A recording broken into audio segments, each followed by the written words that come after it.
so much. A good afternoon, and thank you again. I am thrilled to be here with all of you to celebrate the 1-year anniversary of Let's Move. Everybody sit. Relax. I want to begin by first thanking Pastor Andy Stanley for that wonderful introduction and for his devoted leadership here at North Point Community Church. I also want to recognize Reverend Cynthia Hale from the Ray of Hope Christian Church for her leadership and also for co-hosting today's celebration. And thanks also to Georgia's wonderful First Lady, Mrs. Sandra Deal, who came to see me. I'm not sure if she's still here, but I want to thank her. There she is. Thank you so much. As well as all the other elected officials and community leaders throughout this area who came to join us here today. Thank you all. And of course, I want to thank all the musicians, the singers.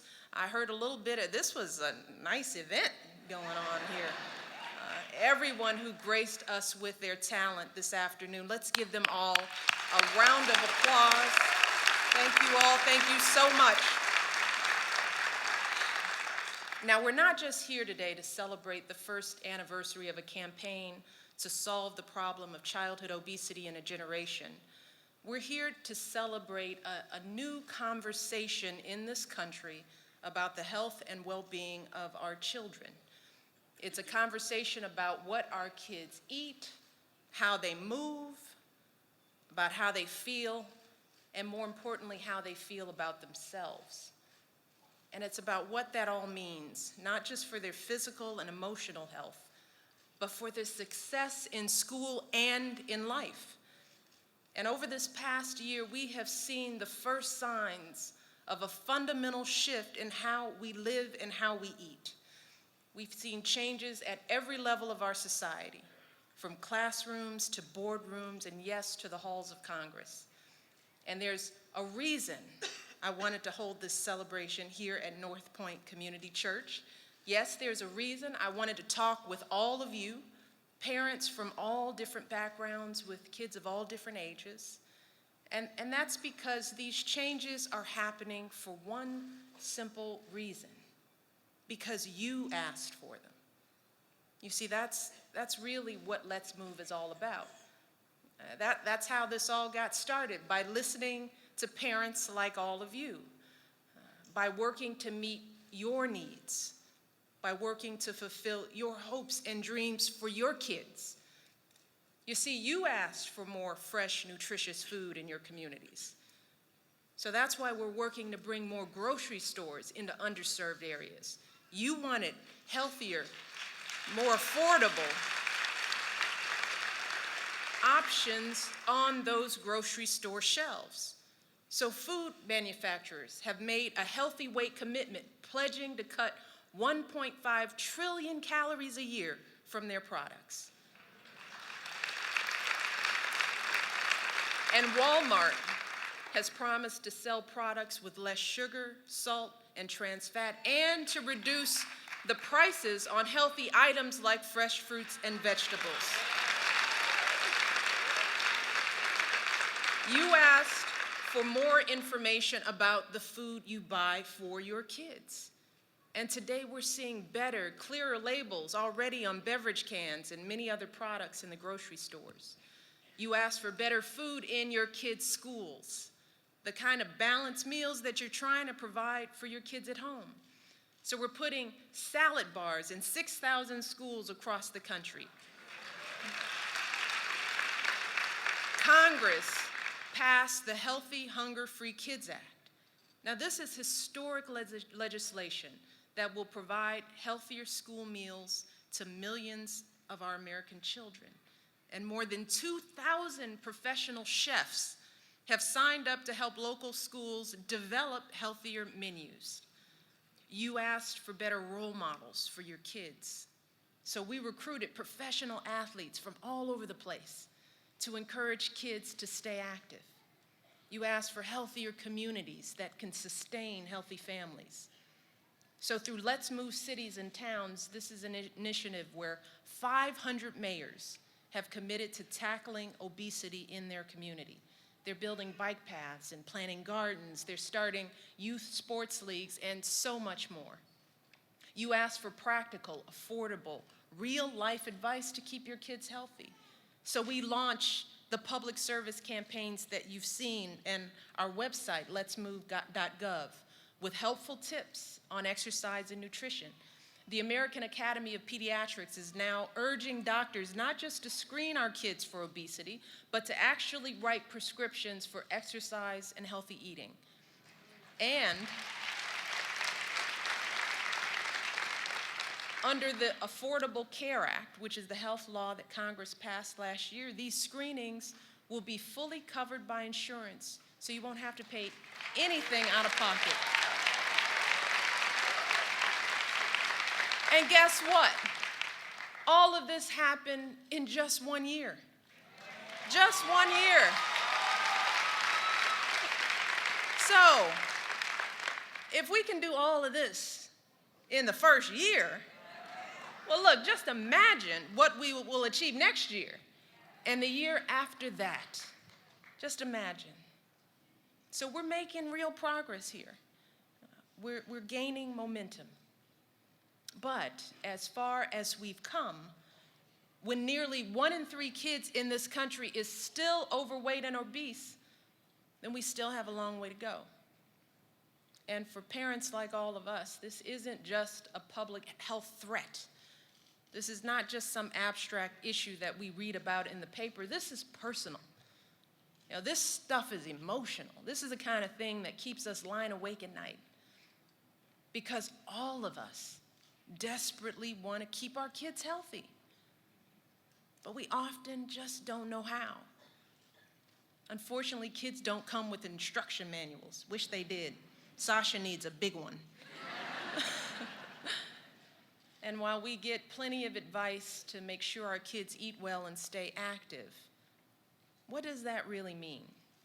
How do we actually do that? Where do we find the time? More importantly, where do we find the money?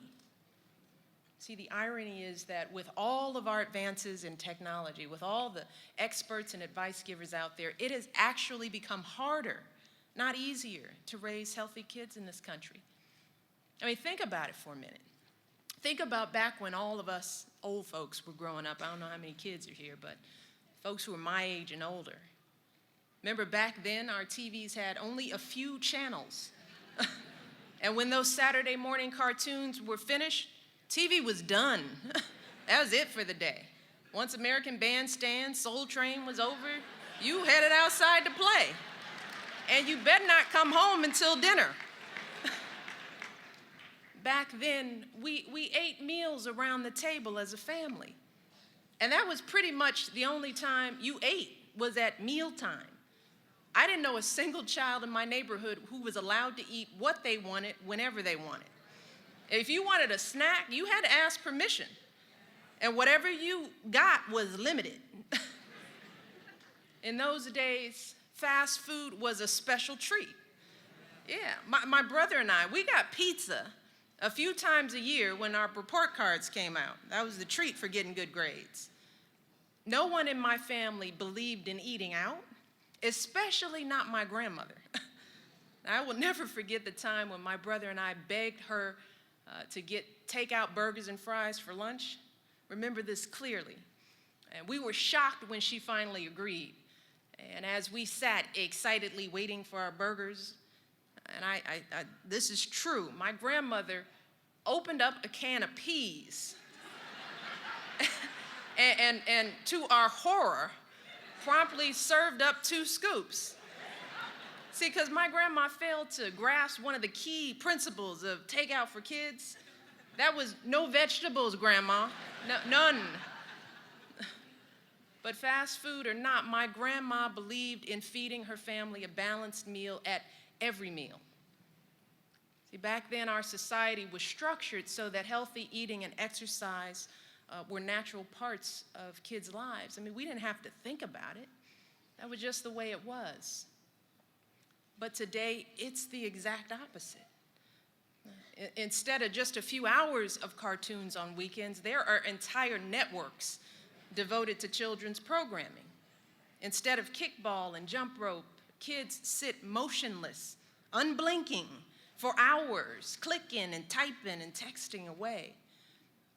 Fresh fruits and vegetables have gotten more expensive, while convenience foods have gotten cheaper. And really, let's be honest. I mean, sometimes as parents today, we are just plain tired. Can I get an amen? We are working longer hours to make ends meet. We are under more pressure and stress. We get home after a long day at work, and the last thing on earth we want to do is fight with our kids about turning off the TV or have that endless negotiation about what they will eat for dinner. And trust me, I've been there. I mean, it wasn't so long ago that I was a working mom myself, and I know that sometimes, as much as we hate to admit it, it's just easier to put the kids in front of the TV for just a few hours so we can get a few things done, paying the bills, put a load of laundry in, or shoot, just have a little peace and quiet. Sometimes it's just easier to say yes to that extra snack or dessert because, frankly, it's exhausting to keep saying no.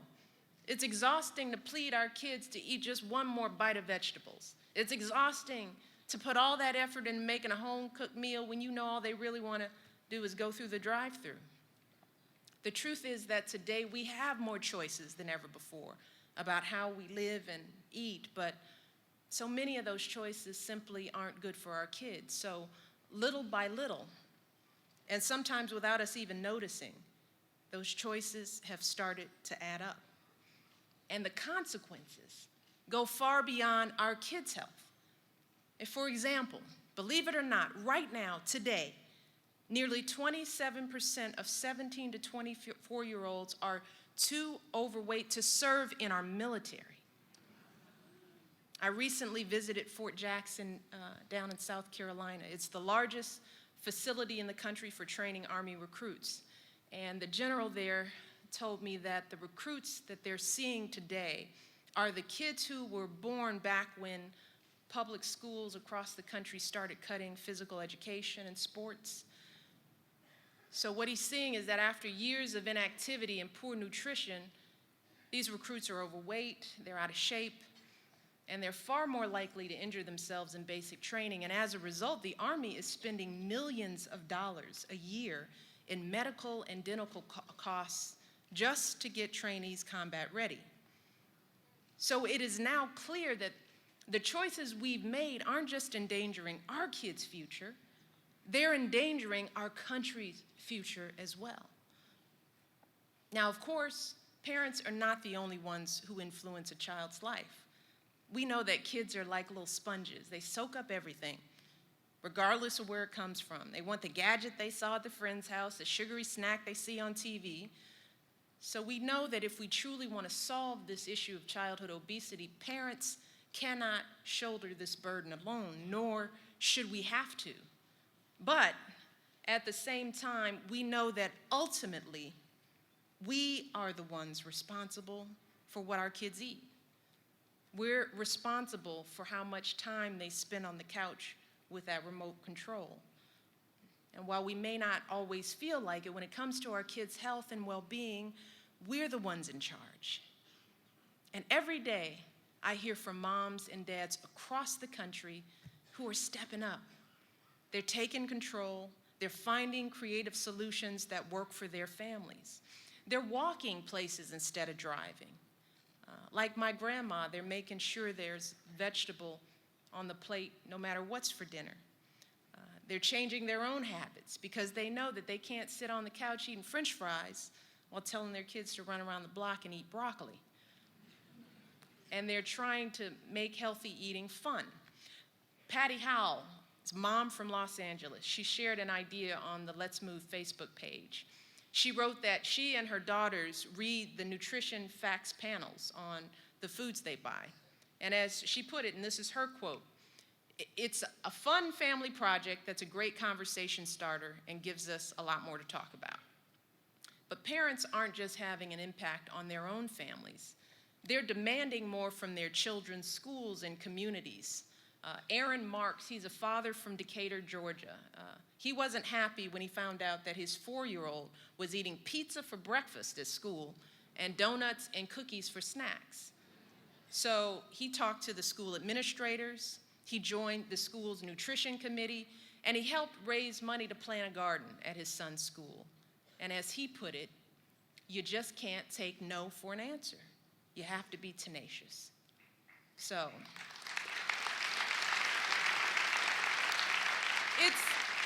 it's never easy, but we also have to remember that we're never alone in this challenge. So the next time that we are battling with our kids over those vegetables, or they refuse to join us for the walk in the park, the next time we struggle to change our schools or our communities, we just need to remind ourselves that parents everywhere are going through exactly the same thing. We have to remember that we're all in this together.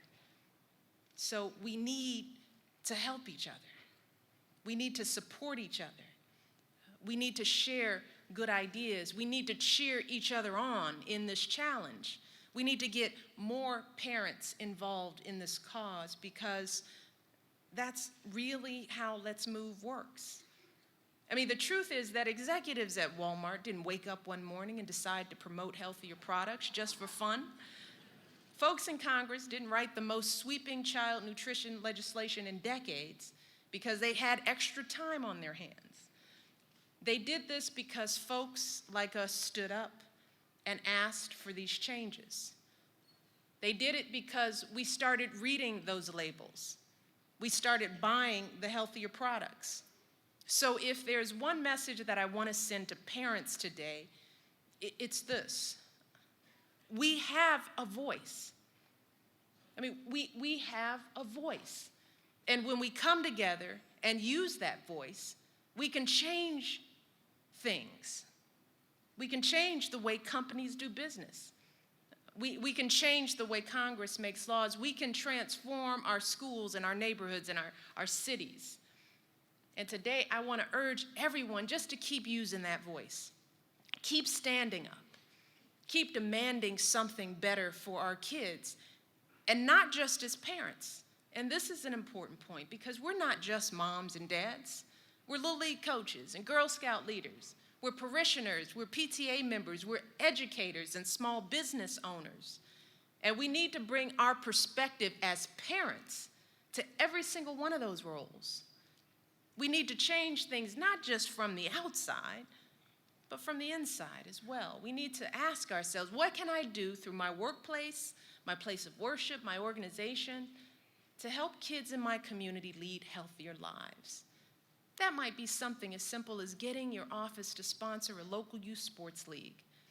Maybe your club or community group can adopt a local playground.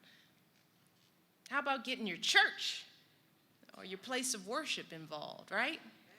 That's what we're doing through Let's Move Faith in Communities. This is an initiative where we're supporting faith leaders who want to build healthier congregations. So why not start an exercise ministry where folks inspire each other to get active? Or start a cooking class that teaches families to prepare healthier meals? The one thing we know is the impact these efforts really have on our kids. They're watching us. Because just as our kids soak up all that bad stuff, we all know the advertisements, the peer pressure, we know they soak up the good stuff as well. And I see it every year when we harvest our White House garden. And I actually watch kids getting excited about kale. They do. I watch them clamor to try vegetables that they've never heard of simply because they planted those vegetables themselves. I see it in the children I meet as I travel around the country. I met some of those kids today right here. I met a little boy in November in Newark, and his teacher did a unit on healthy eating.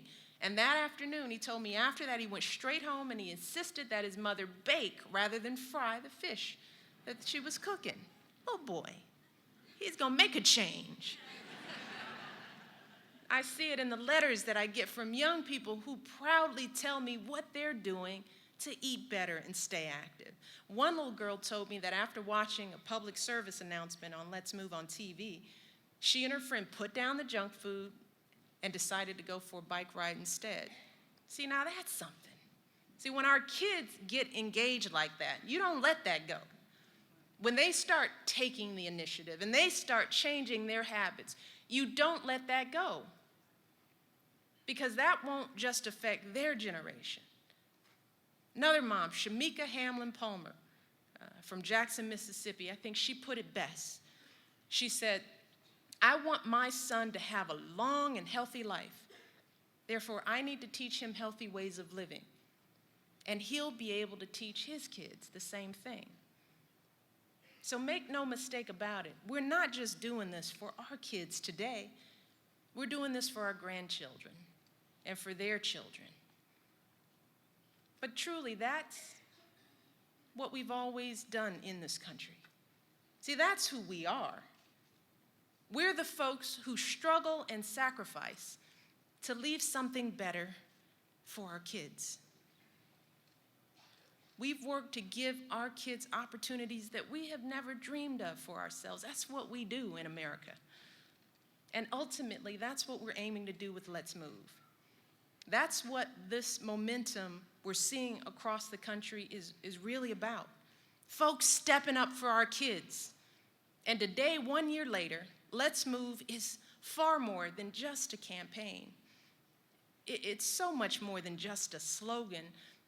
This is a nationwide movement. It's a movement to give our kids everything they need, all the energy, all the strength, and the opportunities they need to fulfill every last bit of their potential that we know they have, and achieve every last one of their dreams. And as parents, we want nothing less for our kids. But more importantly, as Americans, we want nothing less for this country. So let's keep working. We need you all, parents. We need you to keep moving. We need you to keep doing everything you can to give our kids the bright futures they deserve. You all should be proud of this year. You set this up. You made it happen. I'm proud of you. There's more work to do, but we can make this happen. So thank you all so much. Thank you for being here today, and God bless you all.